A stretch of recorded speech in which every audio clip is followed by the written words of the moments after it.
नमस्कार विद्यार्थियों, एक और ऑनलाइन क्लास के साथ आपके साथ में पूनम चंद्र शर्मा।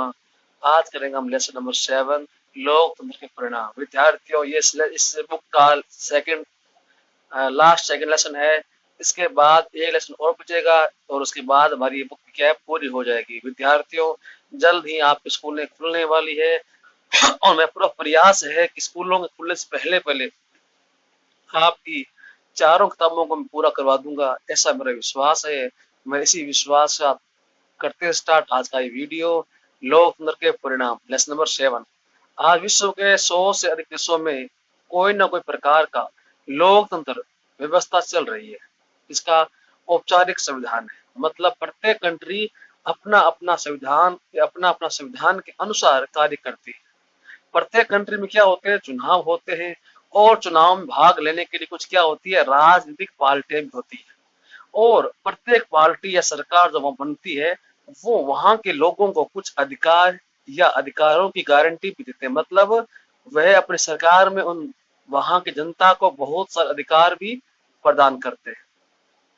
तो लोकतंत्र इस बात की पक्की व्यवस्था होती है कि फैसले कायदे कानून के अनुसार होने चाहिए। तो पहले आती बात पारदर्शिता की। कोई नागरिक जानना चाहे कि फैसला लेने में नियमों का पालन हुआ कि नहीं हुआ, वह इसका पता लगा सकता है। उसे ना सिर्फ जानने का अधिकार है, बल्कि उसके पास साधन भी होते हैं। और उन साधनों को क्या बोलते हैं, पारदर्शिता। मतलब जिन साधन के द्वारा हम जान सकें कि सरकार ने जो कार्य किया है वो नियमों से किया है कि नियमों से हटकर किया है, उन साधनों को बोलते हैं पारदर्शिता। अब आती बात, लोकतंत्र शासन सबसे बेहतर क्यों है। मतलब लोकतंत्र की सरकार को सबसे द बेस्ट क्यों माना गया है, क्योंकि लोकतंत्र में लोगों को समानता का अधिकार मिलता है। दूसरा, यहाँ व्यक्ति की गरिमा को बढ़ावा मिलता है, मतलब प्रत्येक व्यक्ति को सम्मान मिलता है। लोकतंत्र बेहतर फैसले लेने की ताकत देता है, मतलब लोकतंत्र में जनता की भलाई को ध्यान में रखकर ही फैसले किए जाते हैं। लोकतंत्र टकरावों को टालने का तरीका देता है। लोकतंत्र में गलतियों को सुधारने की गुंजाइश, मतलब लोकतंत्र में ऐसा नहीं है कि एक बार गलती हो गई तो सुधरेगी नहीं।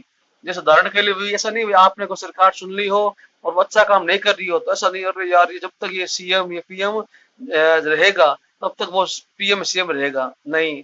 प्रत्येक 5 साल के बाद हमें अपनी गलती सुधारने का मौका मिलता है, तो हम गलती सुधार सकते हैं। लोकतंत्र क्या है, संविधान होता है और इसमें संविधान के अंदर ही सरकार को निर्माण करने और चुनाव की प्रक्रिया होती है। मतलब संविधान के अंदर वर्णन होता है किस तरह चुनाव होगा, चुनाव की क्या प्रक्रिया होगी इत्यादि का। यहाँ नागरिकों को अपने अधिकारों की रक्षा और सुरक्षा की रणनीति, मतलब जनता को जो अधिकार मिले होते उन अधिकारों को पूर्णतया सुरक्षित रखा जाएगा, ये बात लोकतंत्र में गारंटी साथ दिखी होती है। इसके अलावा लोकतंत्र में सभी प्रकार की सामाजिक, आर्थिक और राजनीतिक कोई भी प्रकार की प्रॉब्लम्स हो उसका समाधान किया जाता है लोकतंत्र के अंदर। अब लोकतांत्रिक शासन उत्तरदायी, जिम्मेवार और वैध शासन होता है। तो पहले करते हैं बात उत्तरदायी की, उसके बाद फिर जिम्मेवार और वैध की बात करेंगे। उत्तरदायी क्या होता है, ये लोकतंत्र है जहां एक उत्तरदायी सरकार बनती है। ये सरकार कायदे कानून को मानती है और लोगों को जवाबदेह होती है। मतलब जवाबदेह का मतलब होता है वह सरकार जो जनता के मांग पर, जनता के पूछे जाने पर जनता को जवाब दे कि ये कार्य कैसे हुआ था। क्योंकि लोकतंत्र क्या है, जनता की सरकार है, जनता ने बनाई है और जनता ने अपने लिए बनाई है। और जनता के जो होते हैं प्रतिनिधि, प्रतिनिधि मीन्स होता है आपके जो सरपंच हो, चाहे वार्ड मेंबर है, चाहे एमएलए है, एमपी है, ये लोगों के प्रति क्या होते हैं, जिम्मेवार होते हैं। अगर लोग इनके काम से खुश नहीं होंगे तो आने वाले चुनाव में अपना नेता चेंज भी कर सकते हैं। तो हर काम का उत्तर देना इन नेताओं की या प्रतिनिधियों की बहुत बड़ी जिम्मेवारी होती है। फिर करते हैं बात जिम्मेवार सरकार की। जिम्मेदार सरकार, लोकतांत्रिक सरकार बहुत ज्यादा पारदर्शी होती है। जनता के पास पूरा अधिकार होता है कि फैसला कैसे लिया गया था या सरकार ने कार्य कैसे किया था। इसलिए इस सरकार में जनता के लिए क्या, ये जिम्मेवार होती है और जनता का पूरा ध्यान भी रखती है। फिर वैध सरकार, ये क्या होता है, यह जानते शासन व्यवस्था है ये सुस्त हो सकती है, कम कार्यशील हो सकती है, भ्रष्टाचार हो सकता है, लेकिन ये लोगों की जरूरतों को अनदेखा नहीं कर सकती। मतलब लोकतांत्रिक सरकार में हजार बुराइयां हो सकती है, परंतु जनता की डिमांड को, जनता की मांगों को इसमें बहुत अधिक महत्व दिया जाता है। इसी कारण पूरे संसार में लोकतांत्रिक सरकार के विचारों के प्रति बहुत ज्यादा क्या है, समर्थन है। लोग अपने द्वारा चुने गए प्रतिनिधियों का शासन चाहते हैं।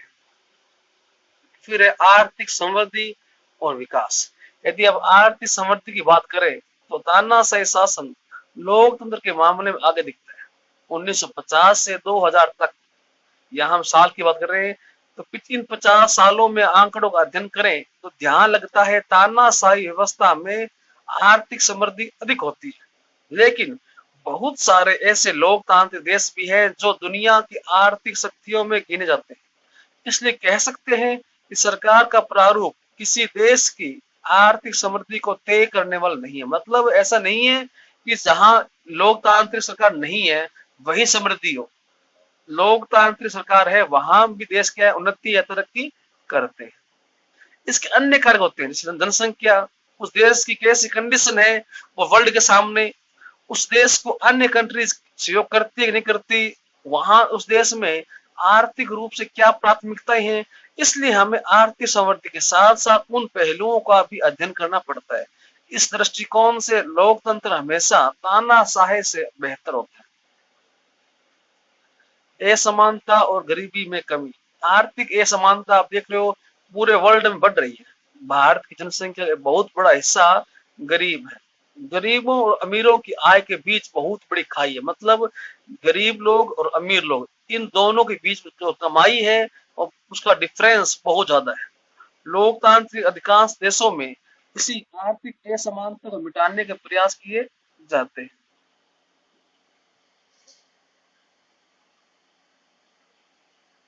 सामाजिक विविधताओं में सामंजस्य। हर देश सामाजिक विविधताओं से भरा हुआ है, इसलिए अलग अलग लोगों के बीच टकराव होना स्वाभाविक है। लोकतंत्र ऐसे तरीकों का विकास करने में हेल्प करता है जिनसे समाज के विभिन्न लोगों के बीच में एक स्वस्थ रूप से क्या हो, प्रतिस्पर्धा हो सके, और उनके बीच जो विविधता है, जो भिन्नताएं हैं, उनका सभी सम्मान करे, उनके मतभेदों का समाधान निकाला जाए।